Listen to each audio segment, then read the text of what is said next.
प्यारी YouTube family, आप सभी लोगों का मेरे चैनल पर स्वागत है। आज मैं आप सभी लोगों के लिए बहुत ही प्यारी, बहुत ही सुंदर भगवान भोलेनाथ की कथा लेकर आई हूँ। कथा बहुत ही अच्छी है। आप सभी लोग कथा को ध्यान से सुनिएगा और आनंद लीजिएगा। आप सभी लोगों को ओम नमः शिवाय। कहानी यह है कि अगर आपकी कोई मन्नत है पूरी नहीं हो रही है या फिर तमाम प्रयासों के बावजूद आपको करियर में सफलता नहीं मिल रही हो या व्यक्तिगत जीवन में परेशानी चल रही हो, मतलब कोई भी दिक्कत हो, तो परेशान होने के बजाय आपको सावन सोमवार का व्रत करके यहाँ बताई गई सारी कथा का पाठ करें। मानता है कि सावन सोमवार के दिन अगर व्रत रखकर इस कथा का पाठ किया जाए तो सुनने वालों की मनचाही इच्छा पूरी हो जाती है। एक साहूकार था जो भगवान शिव का अनन्य भक्त था। उसके पास धन्य धान्य किसी भी चीज़ की कमी नहीं थी, लेकिन उसकी कोई संतान नहीं थी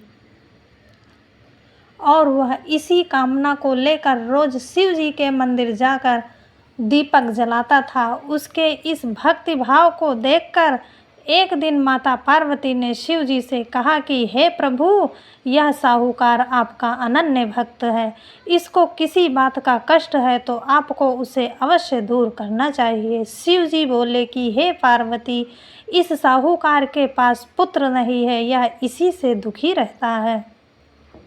माता पार्वती कहती हैं कि हे ईश्वर, कृपा करके इसे पुत्र का वरदान दे दीजिए। तब भोलेनाथ जी ने कहा, हे पार्वती, साहूकार के भाग्य में पुत्र का योग नहीं है। ऐसे में अगर इसे पुत्र प्राप्ति का वरदान मिल भी गया तो वह केवल 12 वर्ष की आयु तक ही जीवित रहेगा।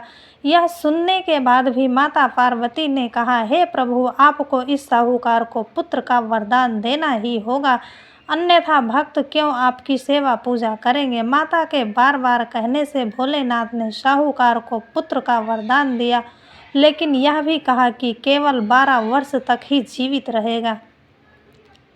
साहूकार यह सारी बातें सुन रहा था, इसलिए उसे ना तो खुशी हुई और ना ही दुख।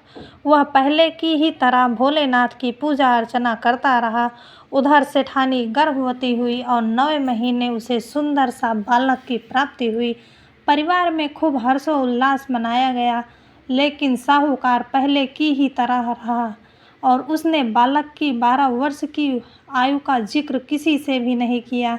जब बालक 11 वर्ष की आयु हो गई तो एक दिन साहूकार की सेठानी ने बालक के विवाह के लिए कहा, तो साहूकार ने कहा कि वह अभी बालक को पढ़ने के लिए काशी भी जी भेजेंगे। इसके बाद उसने बालक के मामा जी को बुलाया और कहा कि इसे काशी पढ़ने के लिए ले जाओ और रास्ते में जिस भी स्थान पर रुकना वहाँ यज्ञ करते और ब्राह्मणों को भोजन कराते हुए आगे बढ़ना। उन्होंने भी इसी तरह करते हुए जा रहे थे कि रास्ते में एक राजकुमारी का विवाह था। जिससे उसका विवाह होना था वह एक आंख से काना था।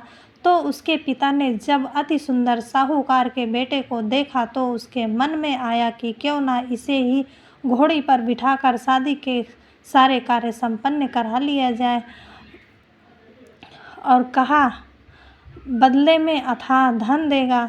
इस बात को सुनकर मामा जी राजी हो गए। इसके बाद साहूकार के बेटे का विवाह की वेदी पर बैठा और जब विवाह कार्य संपन्न हो गए तो जाने से पहले उसने राजकुमारी की चुंदरी के पल्ले पर लिखा कि तेरा विवाह तो मेरे साथ हुआ, लेकिन जिस राजकुमार के साथ भेजेंगे वह तो एक आँख का काना है। इसके बाद वह अपने मामा के साथ काशी के लिए चला गया। उधर जब राजकुमारी ने अपनी चुंदरी पर यह लिखा हुआ पाया तो उसने राजकुमार के साथ जाने से मना कर दिया। तो राजा ने भी अपनी पुत्री को बारात के साथ विदा नहीं किया। बारात वापस लौट गई। उधर मामा और भांजे काशी जी पहुंच गए थे। एक दिन जब मामा ने यज्ञ रचा रखा था और भांजा बहुत देर तक बाहर नहीं आया तो मामा ने अंदर जाकर देखा तो भांजे के प्राण निकल चुके थे।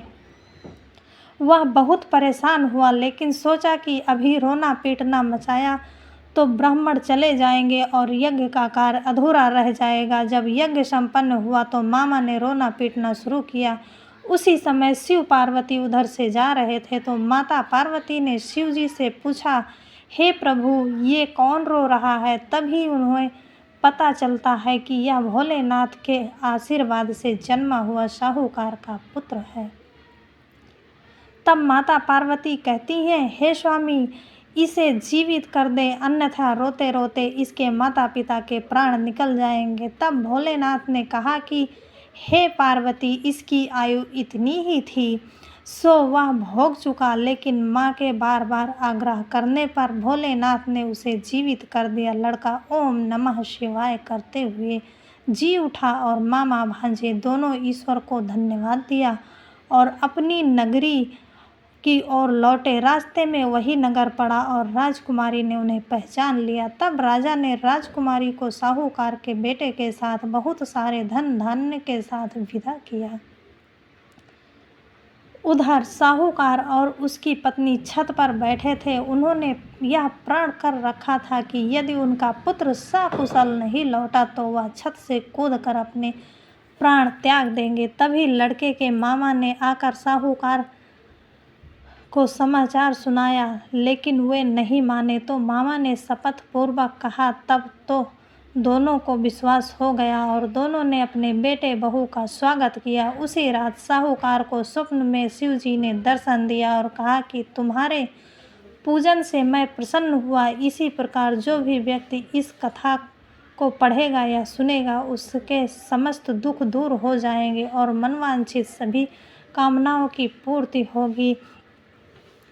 हर हर महादेव।